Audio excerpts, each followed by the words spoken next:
Hey y'all, welcome back to Mirror Expressions, where I share a little bit of myself with you all, and I invite y'all to come on in the house and do the same with me. Share your thoughts, your opinions, your viewpoints, and all things you. And as always, if you have looked in a mirror today and you feel A1 with what you see looking back at you, take a moment to drop me a mirror emoji down in the chat. And if you have not, I encourage you, as I always do, to take whatever avenues you must to get back to a healthier you, right? All right, y'all. Let me just take a moment to pause. I want everybody right now to hit the thumbs up on this video. I need y'all to push it out into the algorithm because this is a lot. This is a lot. Take that moment. Hit that like button. Hit that thumbs up button. And if you are not already a member of the channel, also take a moment to hit that subscribe button. All right? All right, y'all. You did it. I appreciate you in advance. All right, let's go ahead and get into it. Today, we will be talking about McKamey Manor. I don't know how many of you all have heard of this place or not, but boy, just keep listening. That's all I got to say. Let me preface this video by saying all things mentioned from this point on are alleged. I thought this was interesting to touch on as Halloween season is upon us. So I'm shedding light, bringing awareness, and you all can do your own research for further information, right? I have dug into this since the moment I've heard about it. And yes, there is a lot of information out there. There's a ton. There's videos, and I may or I may not include some pics that aren't as graphic, but there are so few and far in between that I just haven't quite made up my mind yet if I'm going to include that on this video. But if I do, it's just to give you a visual idea of the horror that took place at the manor. So if this type of stuff is too much for you, just know this is one rabbit hole you do not want to go down. And I mean that. Take that as my disclaimer now. You do not want to go down this rabbit hole. So have y'all ever heard of this place called McKamey Manor? It disguises itself as a haunted house in the group of extreme hunts, but it's really a torture chamber. I am so glad that people started coming forward with the truth about their experiences, even though videos are openly out there to the public. I love this time of year, mainly for the weather and the colors, but I'm also into all things horror. Horror actually used to be my favorite genre of movie. It's not anymore, but I still enjoy a good horror flick. I love visiting like haunted houses. I actually used to have kickbacks, like a little pregame at my home every year before myself and my guests would travel to several haunted houses around the city where I live. So I can easily see myself getting caught up in something like this if I didn't know any better, just because I would be looking for that greater haunt, right? I will say that the waiver, which we will discuss in a few, would probably have been the red flag that would have gotten me, and I wouldn't have proceeded from that point on. It probably would have been that, or the fact that I would need clearance from a doctor just to participate. Yep. I tell no lies, allegedly. So this place, McKamey Manor, is run by this guy, Russ McKamey, right? He's ex-military, and he does this to get a kick out of tormenting people, right? He says that he doesn't hurt people, but the possibility of someone getting hurt, having broken bones, having their hair cut, it's all there. His job, he says, is to manipulate the mind. He says he can get people to believe just about anything, a tactic he learned in the military. He also admits to using hypnosis to control the mind of his participants. So yeah, there's this underground world of extreme hunts where people would go if they're looking for that big hunt. Like I said, I probably would have been easily sucked into something like this because I'm always looking for something like that, right? I love extreme things. So, just looking for something more than like your average hunt. Or as Russ would describe it, you get to start in your own horror movie. And the way these people look afterwards, I would say that's an accurate depiction. Like, it reminds me of images from like the movie Saw or Texas Chainsaw Massacre or something along those lines. So one participant said that the whole starring in her own horror movie was what drew her in, and she figured that it would kind of follow like a storyline or something similar because the tours, as Russ calls them, are named. For example, there was one called Desolation. Like, so you can choose what tour you want to do. Like, you would go and say, well, I want to do the Desolation tour, or so on and so forth. So, but she said it was far from that. It was no particular storyline. It was just one torture after another after another. Y'all, and when she speaks on being torturous, or just the tour itself being torturous and how you are tortured, that's exactly what it is. Like, there is literally no exaggeration there. None. The pictures that I've seen, the videos that I've watched, is all just sickening. And I'm sure it's nothing compared to what the participants actually went through. So there's this Facebook group where you can express interest, or there's also a website where you can sign up, which I believe will then redirect you to this Facebook group where supposedly, now keyword supposedly, there are over 24,000 people waiting to go on a tour. The tour is usually one or two people at a time, although I did watch a video of a tour that had up to 3 participants. So yeah, there's this extreme waiting list, and honestly, I think that's just a manipulation tactic to get people to want to do it more, right? We all know when something seems so elite and out of the majority's reach, so that being selected seems like it's such a privilege. So I really think that's what it was. It was all out there that there's this extreme waiting list just to garner more people to sign up to do it, right? So there was this one girl who expressed interest to him, and 2 days later, y'all, 2 days later, she was on the tour. Now, mind you, McKamey Manor was your typical haunted house before Russ changed it to be an extreme hunt. So this young girl, because I think she was like 18 or so at the time, she just so happened now to bypass all of these thousands of people that were waiting to experience this extreme hunt and take the tour, and she was able to do this all in a matter of 2 days. So y'all tell me, what does this sound like? So does this 24,000 people waiting, does that just kind of sound like it's made up to you all? It does to me. So she finally, this particular girl, she finally spoke out maybe 5 or 6 years after her tour. And one of the things she talks about is how she told Russ that she had a family event the same day that he scheduled her tour. And so she asked if she could come back another day, and he told her no. And he persuaded her to move forward with the tour, telling her that this was like a once-in-a-lifetime opportunity and that she wouldn't get this chance again, and so on and so forth, right? So Russ, if you haven't figured out at this point, he has the gift of gab, right? He does. He can be very charming and charismatic and manipulative with his words, and he can just kind of talk you into doing anything. So he got her to take the tour, and in essence, she ended up actually being one of his guinea pigs.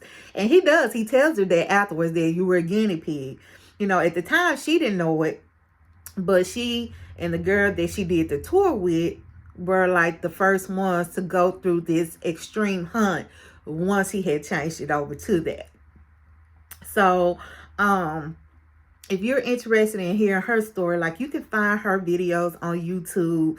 She talks about some of the things that she went through and how, as one of his first participants, as bad as it was for her, it was not as worse as it got for others. Subsequent tours were even harsher than the things that she went to. Her name is Gabs. Again, like I said, if you want to look her up. You can find her videos on YouTube. I think she has maybe about 2 or 3 of them. So once you sign up and before you're selected, Russ will interview you, right? It's a FaceTime type of situation. Again, mind tricks have already started.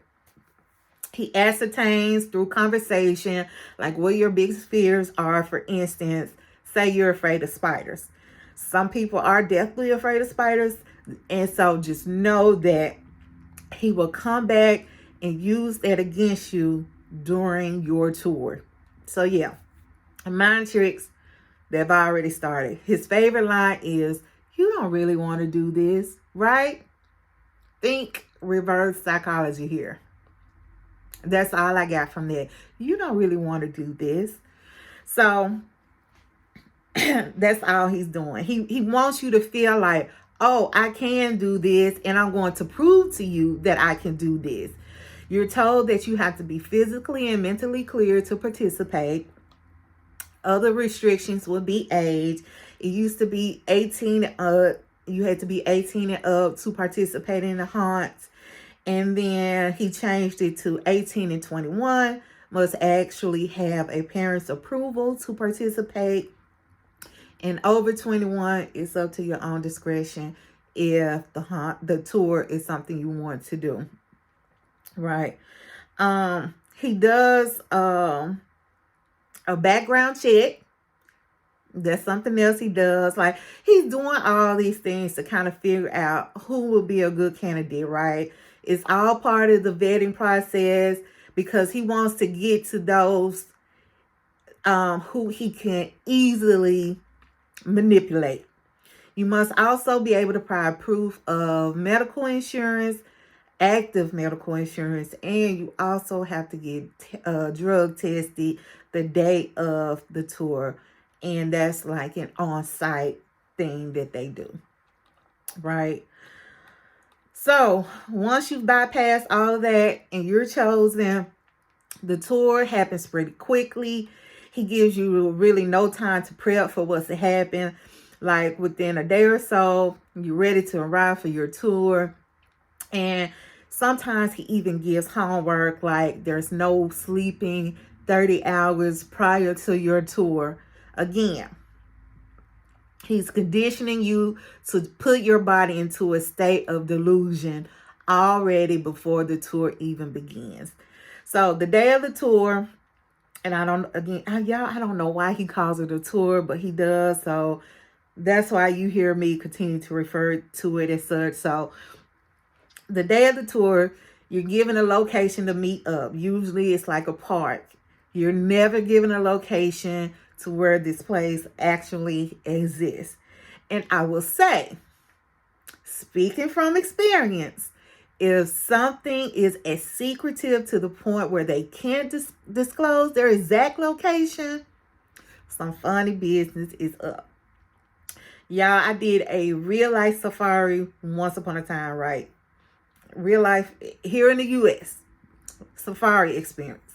Yes, I'm definitely an adrenaline junkie. I love all things extreme, so I had signed up for this safari because you had the chance to just roam about freely with lions, tigers, and bears. Oh my. Okay, y'all, I'm exaggerating a little with that, but there were definitely lions, there were definitely tigers, and there were definitely wolves, along with some other animal or wildlife like elephants, monkeys, things of that nature, right? So anyway, y'all get the point. I don't want to get too far off base. So I bring all that up to say this. I signed up maybe a month or so in advance for this experience, and they would not disclose their location nor the meetup spot until 24 hours before it was time for my experience to occur, right? It was all very weird to me, y'all. It was so weird. It was very weird, but at the same time I was excited for it to happen. So I kind of just brushed that out, pushed it to the side. You know what I'm saying? Didn't think too much into it, right? But yeah, the whole secrecy situation, it was just weird. So even like once there, they were like really strict. Like, you couldn't bring your phones in. There were signs everywhere that said you could be prosecuted, and so on and so forth. Now, like I said, I thought it all strange. I really did. And I didn't know why, or I couldn't quite place my finger on the reason why until the film Tiger King came out on Netflix. Now, if y'all have not seen it, you can go watch that too. I'm on a couple of those episodes. I think I made it into about 2 or 3 of them. And I'm not going to say which one of those places I visited, but I will say all the secrecy made complete sense after watching that documentary, because you find out there was a lot of underground dirty stuff going on with all of that. So, if something is secret, if it's that secret, there's probably no good to it, y'all. Just take heed. Take heed. So anyway, you're chosen, you're selected, you meet up at a park, you have to come dressed in a costume, right? A lot of the videos I watched, people had on like onesies that were kind of cartoonish in nature. And now the things that I'm about to mention all happen at some point before you're ever taken to the house. And I just say at some point because I did watch several of the videos, and these things kind of just happen. They didn't always happen in the same order every time, right? So Russ, he's asking you if you're sure you want to do this, and he's capturing all of this on video, right? The whole tour is videoed, matter of fact. It really is. You're blindfolded, usually with something like duct tape, not like with a simple just blindfold. Like, they're literally doing things so when they rip it off, you're feeling all of that. A hat or a bag is usually placed over your head. You get headphones over your ears that are playing recordings of Russ talking. Think Jim Jones in the Drink the Whole Kool-Aid, like how he had recordings of himself playing day in and day out at that compound. Think that. It's all done to mess with your mental, right? So you then go into what's called the waiver ceremony. Now, the waiver is somewhere between 40 pages and 45 pages. I've heard both, so we'll just say somewhere between. It's really extreme. Sometimes he makes you read through every single page, and sometimes not. In this part, it can take between 5 minutes or up to 5 hours, depending on how he's feeling like messing with you that particular day. Because even just sitting there reading something out loud, line by line, for 5 hours, that can be exhausting. That can be exhausting to you physically and mentally. It's draining. You know what I'm saying? So, again, he's doing these things to just prepare your body to already be in a state of delusion. Mind you now, also during this time, the actors, they're already beginning the torture. They're slapping you around. They're yelling in your face. They're pushing you head first down into water. They're gagging your mouth. They're smearing stuff all over you. I've seen pulling of the hair as well as pulling hair out. Yes, out of the scalp. Literally pulling it out. Participants, they're given a safe word, which is usually like a made-up phrase that demeans them or paints Russ in like a good light. For example, I'm a weak little scumbag and I give up. Russ is the real champ. You know, something along those lines. It'll be something ignorant like that. Now, at one point in time, when they first started this, I say they, but I guess when Russ first created this extreme haunt, there were no safe words at all to be utilized. But I think that after several complaints, they started allowing the use of safe words, although they will continue with the tour even after the safe word is said. So you're back blindfolded. Sometimes you're immediately put into a van that takes you to the manor. Sometimes you have to hike to get to the manor, or sometimes you have to hike to the waiting van that takes you to the manor. It's just so much torture to it that there's one story that says someone saw a woman being dragged by the van, right? And so listen to what I just said, y'all. She said she saw them being drugged by the van. By the van. Not even by someone, like I just said, pulling by the hair. This is being drugged by the van. So this person ended up calling the police. So now, since that happened, what Russ does now is he goes ahead and he gives the police a call, kind of like a heads up whenever he's about to do one of his tours, so that if they receive any calls from the public, that they know it's just a tour going on and not a real life situation. Even though, to me, that is a real life situation. But hey. So, right now, I want to kind of go over parts of the waiver at this point. Of course, not the entire thing because it's just too long, but just enough to kind of give you an idea. And with this waiver, this is apparently how he was able to legally get away with these things that happened there. Excuse me. That and how he's capturing these victims on video saying that they want to do this, right? So he's getting them on video. He's having them saying this waiver. And again, they're on video saying that they want to do this. They don't want to quit. Even if they use their safe word, they want him to keep going with the tour.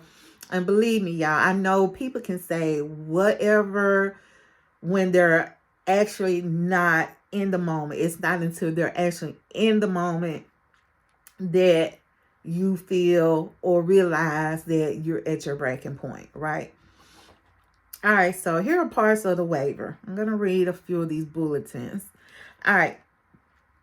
Participants agree that if selected, they can be buried alive under 12 feet of dirt and rock, to which they will have limited amount of air that they will have to figure out how to escape, and that they can possibly breathe in a significant amount of dust, dirt, or foreign objects that may cause death if the participant does not breathe properly or hold their breath at the right time.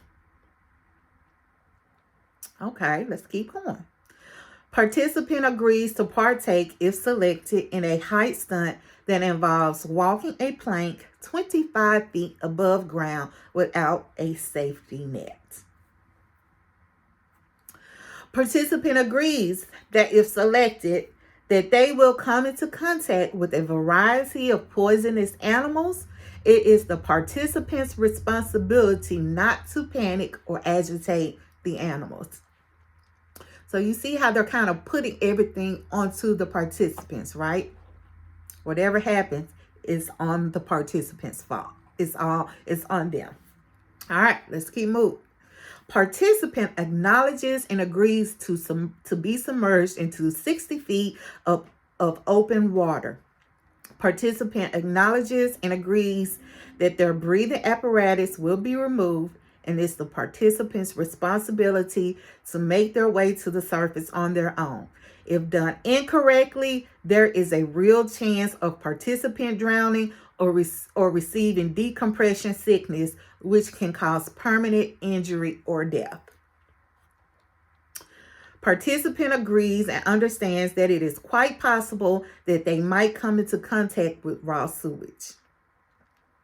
Participant, y'all, before raw sewage, do you get how nasty and disgusting that is? Raw sewage, y'all. All right, let's keep it moving. Participant fully understands and agrees that they may be fish hooked, which may inadvertently cause ripping to the mouth area. Participant fully understands and agrees that if they are selected to visit the dentist, that they may have a tooth extracted without Novocaine. It will not hold McKamey Manor liable. Participant fully understands and agrees that a nail may pierce their hand. Participant agrees to have hundreds of pounds of chains wrapped around their body and the possibility of being crushed to death. Participant agrees that if selected, that they will have to swim 200 yards underwater in a makeshift sewer system with several obstacles and traps blocking their way. It is participants' responsibility to hold their breath when navigating the underwater maze.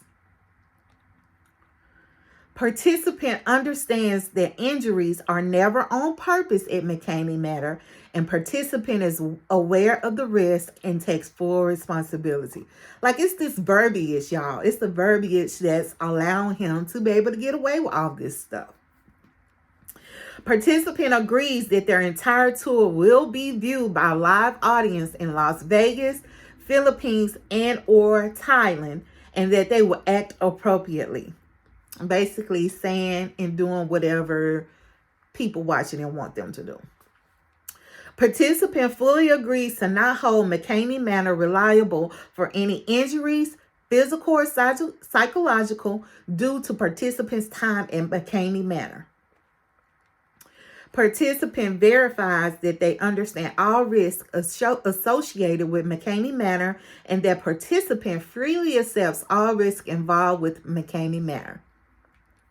Participant fully understands that they are willing participants of McKamey Manor and that no one has forced participants in any way to partake in this tour.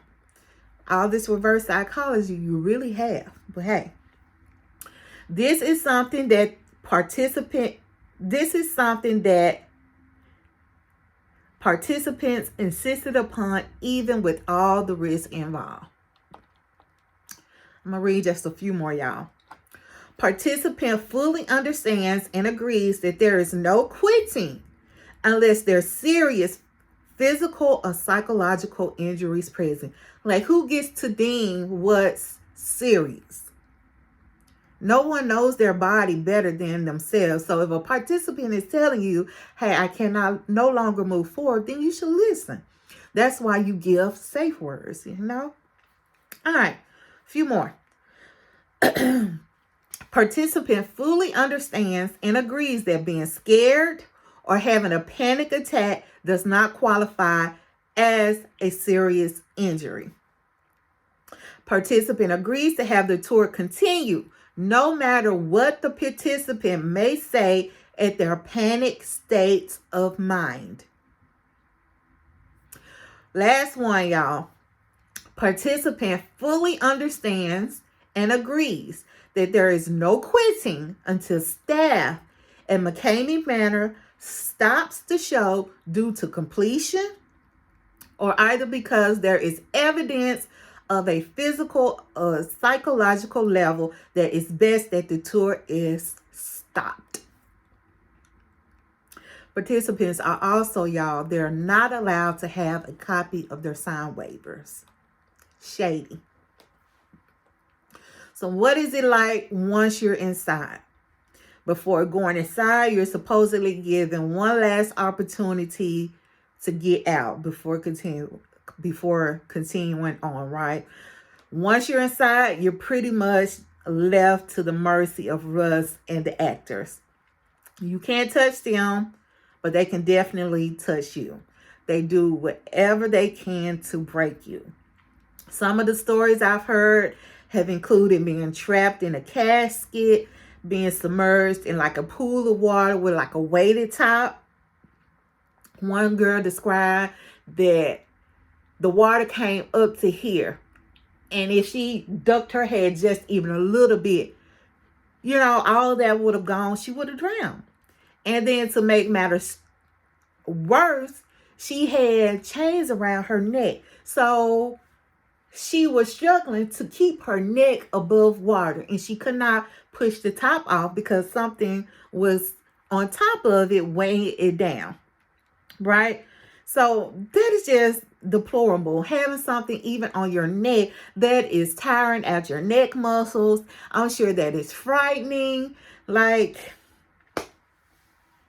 it's all just to mess with their mental and to get them to give up. But that's a dangerous game, because at some point, some people can really give in and crash. And then the inevitable happens, right? Stun guns are used. If your biggest fear was able to be presented somewhere in the tour than it was, for example, I think I mentioned like somebody being afraid of like poisonous snakes or spiders, then that was going to be presented. Like they got them crawling over your face, or they got like your head locked up in like this chained in area with snakes roaming in and out. Like, yeah. If your fear was of small places, then you would definitely be trapped somewhere indefinitely.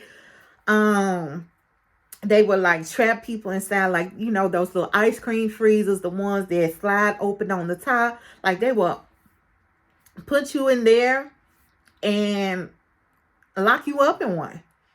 The slapping, the hitting, all that doesn't stop either. Once you're inside, it continues. So you're always having somebody yell at you. You're always getting slapped around. You're always getting hit.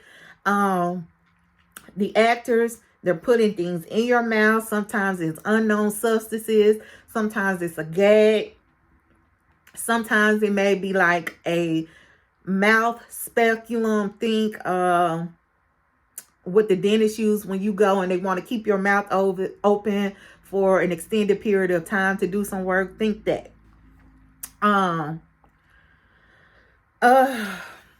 They will make you answer them with yes, sir, and no, sir. And again, you're usually blindfolded for most of the experience. Like, you're not given an opportunity to take a break, not even to use the restroom or to get something to eat. Now, don't forget that these tours last 6, 7, 8, 9, 10 hours, right? So, excuse me, y'all. They would make you eat your own vomit or that of whomever you go through the tour with. I saw that. That was just disgusting. If you are with somebody, they would try to pit you all against one another by having one person decide if something should happen to themselves or to the other guests. And of course, they're always going to choose the other guest at all times, because at this point, when that happens, you usually have gone through so much that you don't want to do anything else. So if they say, who should I make eat this, you or the person you with, they're going to choose the other person, right? So they're trying to play them games, pit you against one another. They will pull your teeth out. They will cut your hair. They will make you eat unidentifiable items. They will waterboard you in a nasty toilet. They will stick you with pins and needles. They will submerge you in ice cold water for a while and then make you complete the tour soaking wet. And remember, right, the participants are usually wearing these onesies. So think about it. They got them walking around with this heavy, wet, cold clothing on their body for hours. One video I saw, the woman was just shaking like a leaf, just like this. She couldn't stop. And all she kept saying was, I'm cold. I'm cold. Right? Your safe words, they go out the window. They go out the window once you're inside. It doesn't matter if you say it multiple times or not. Russ will keep things going. He even had a neighbor down at the Tennessee location, right? After hearing like all the commotion like coming from his place, she decided, well, hey, I want to take the tour. I want to see what it's all about. Only a few minutes in, she decides that she's had enough and attempts to go back to her home, right?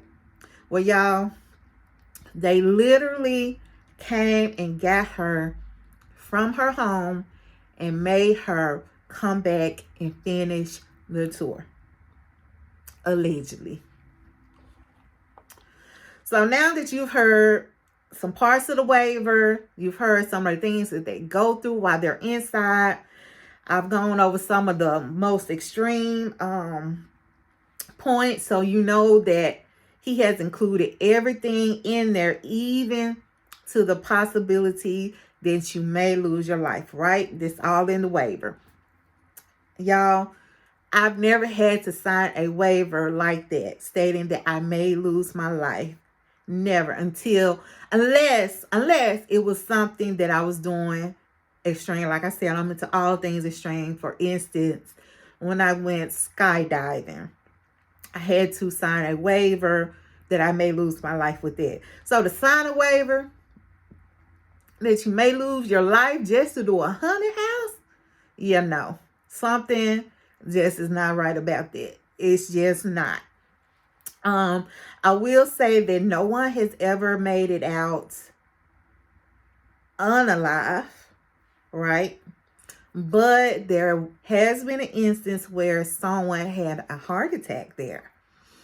And Russ talked about that. He was a part of this show on Netflix called Dark Tourist. I think it was episode 8. Check it out if you want to. But anyway, so the guy interviewing him brought up the fact that, you know, there was a person that actually had a heart attack while there. And Russ just acts like that fact was like it was just something to gloat about. Like, he gets off knowing that people are having a hard time and struggling while going through these tours. Like, it was just unbelievable to see the look on his face, like that smug look, like, yep, what I did made somebody have a heart attack. You know, it was just sickening. It was sickening. That's the best way I can describe it, just sickening. When you see people as they're leaving, because now Russ, one thing he's going to do, he's going to do an exit interview with them. Many of them are discombobulated. They're delusional. They have broken extremities, broken nose. They're extremely bruised. Faces are swollen from being hit, slapped, and punched. Hair is cut down to the scalp in many instances. They're bleeding. Some are just unrecognizable from the person that actually went in. And it kind of puts me in a mindset of slavery, y'all. If I haven't already said it before, that's what it puts me in my mindset of. Just the thought of being able to control and torture somebody because you feel like you can, or because you feel like you have authority over them in that moment. Like, y'all, I'm not even lying. Like, some of the pictures I've seen of some of the participants as they end the hunt or they're coming out of the hunt, they literally, it reminded me of pictures I've seen of Emmett Till. And I'm sure we all can relate to how gruesome those pictures were. Well, this is how these people look. This is how they are being handled while on this tour. It's deplorable. It really is.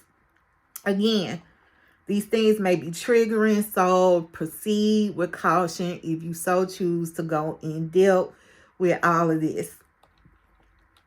The lasting effect that this has had on some people is profound.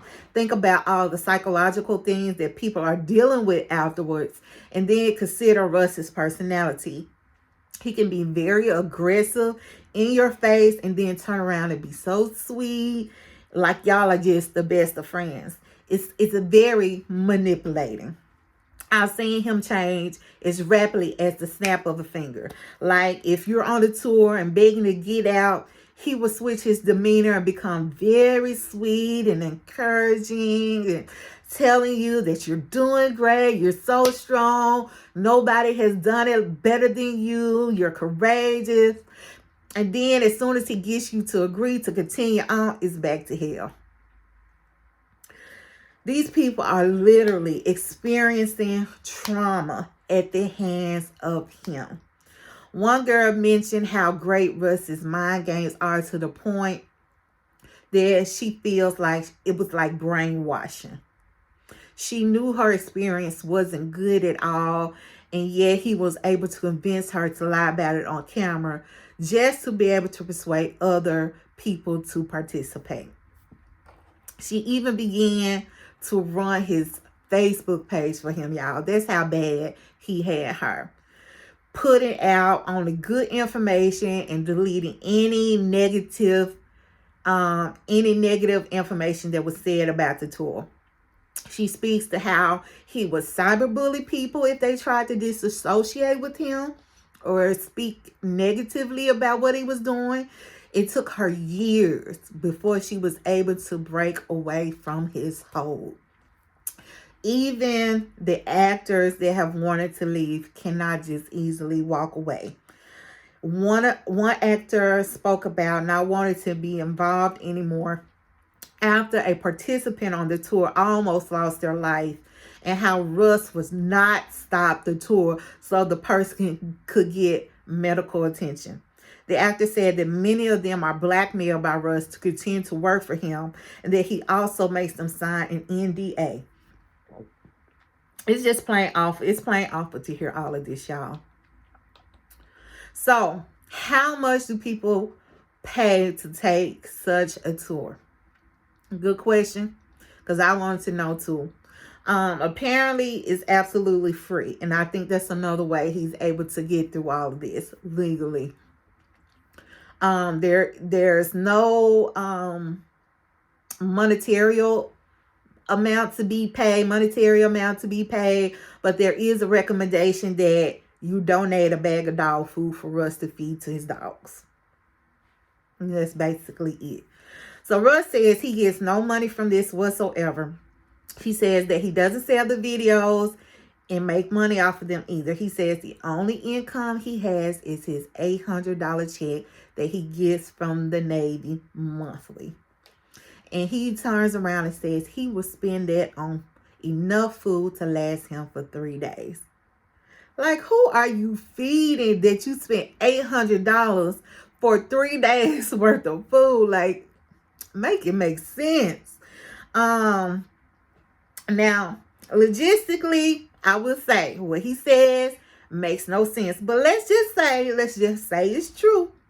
How are you eating the other 27 days of the month, Russ? How are you paying for your property to keep the lights on, to keep the phone on, to keep internet service going? He has actors that are the ones doing all the torturing while he records it. Like, how are you paying them? And we have yet to mention all the things that are used on the tour to torment the guests, like the poisonous animals. You have to pay for those things. And I'm sure they cost a pretty penny. The chambers that he uses, the chains, all the stuff. They're the needles, all of the different things that he's using. Or even the things that he utilizes to prepare for the tours beforehand, like the drug tests. You have to keep buying those. You're drug testing your participants. Plus just the sheer amount of time given to these tours. Remember, they last anywhere from 6 to 10 hours. That's an entire work shift, y'all.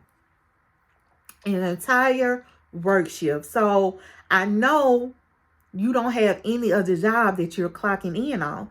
So make it make sense, Russ. Make it make sense.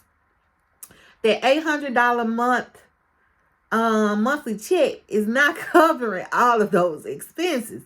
Now, Russ has said that these tours are live streamed in places like Las Vegas. And personally, I think this is how he gets his money, although he denies it. And again, this is all just my speculation, right? I have to keep saying that. So it's just my speculation, and it's not necessarily the truth. But the one thing that does come to mind are red rooms. Red rooms. If you're not familiar with what a red room is, think Squid Game, when the spectators showed up to watch and were able to dictate what happened to the players during the game. I absolutely think he gets paid for people. I think he gets paid from people who gets off on this kind of stuff to be able just to sit back and watch it all. He will admit to the participants that their tour is being streamed live and that people watching can have input on what happens to them, even going so far as to have the participants say hello to the people watching. But he denies any payment from them to be involved with such. So I don't believe it, but that's just what he said. As I mentioned earlier, he also videos each tour from beginning to end. And sometimes he puts out the entire tour, or sometimes he just makes edits, but he denies ever selling these videos to make a profit from them. Now, at one point, there was a $20,000 award to be given to anyone who could complete the tour. Of course, this got a whole lot of people interested without really knowing what they were getting into, right? Like, where was this $20,000 coming from if Russ was so broke? I don't know, but there was just a word on the curve. $20,000 if you can complete it. Then, if you did the tour, he would start deducting $500 at increments if you couldn't complete the challenge, or anytime that you use profanity. So Russ, he never intended to give anybody their money, let alone make the tour survivable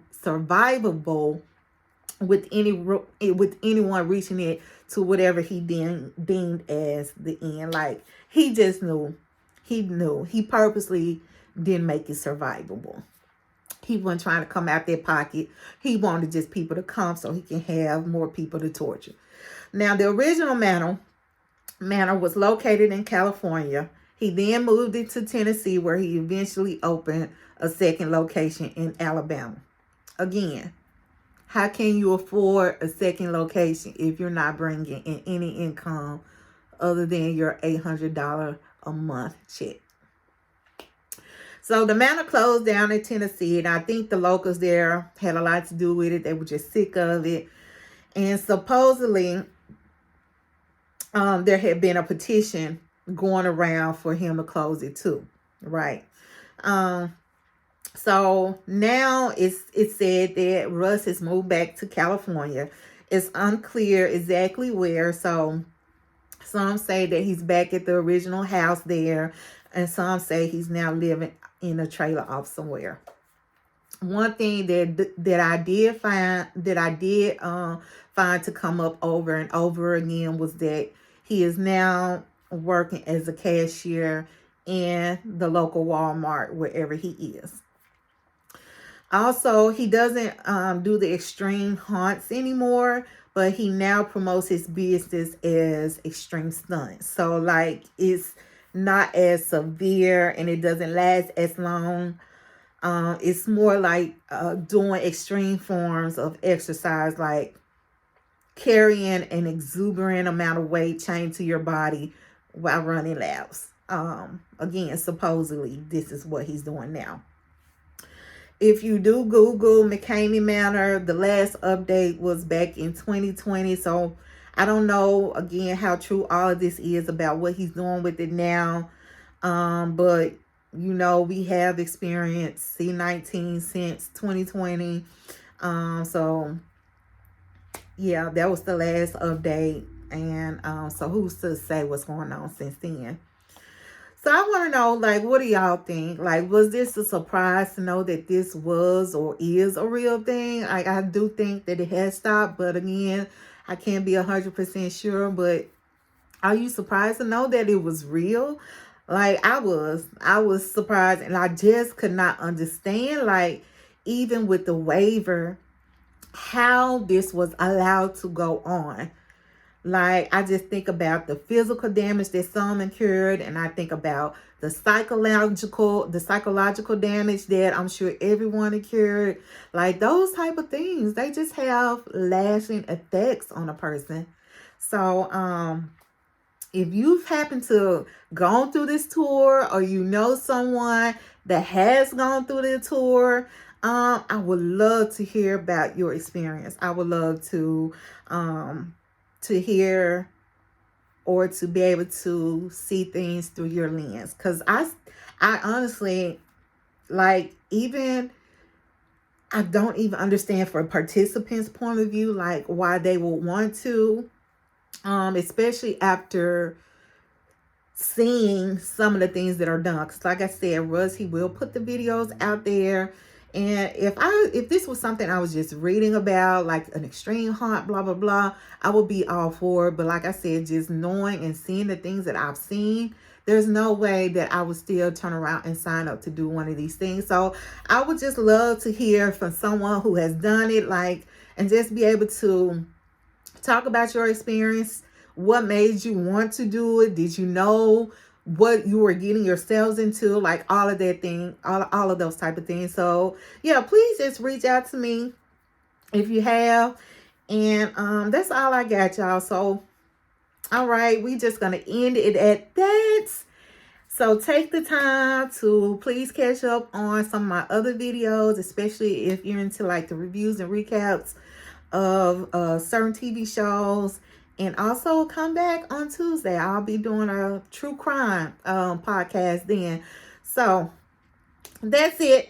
Until next time, as I always like to say, I'll pray for you all, my YouTube family, and I ask you all to continue to pray for me. And we will what? Yes. Bye, y'all.